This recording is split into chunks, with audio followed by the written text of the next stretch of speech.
Investigators say fraudsters stole hundreds of millions of taxpayer dollars across several state programs. Now lawmakers across the political divide say they want to crack down on crimes and prevent them from happening in the first place. As Caroline Cummings reports, that could mean a new watchdog agency in state government.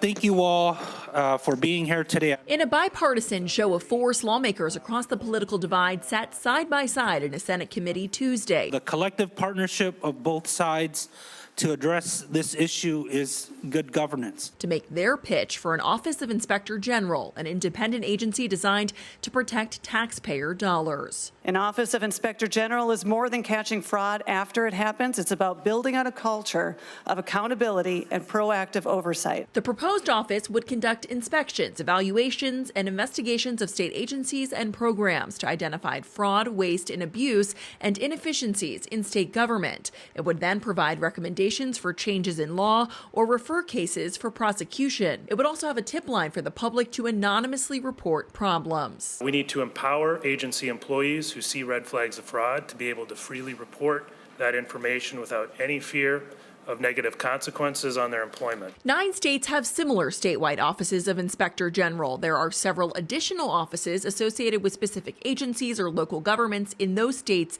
and more. Minnesota has inspectors general in the Departments of Corrections, Education, and Health and Human Services. Under this plan, they'd all report to the new OIG. The Inspector General is not appointed by the governor and does not report to the governor.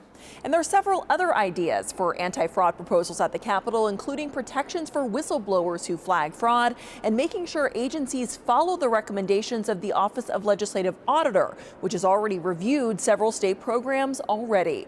In St. Paul, Caroline Cummings, WCCO News.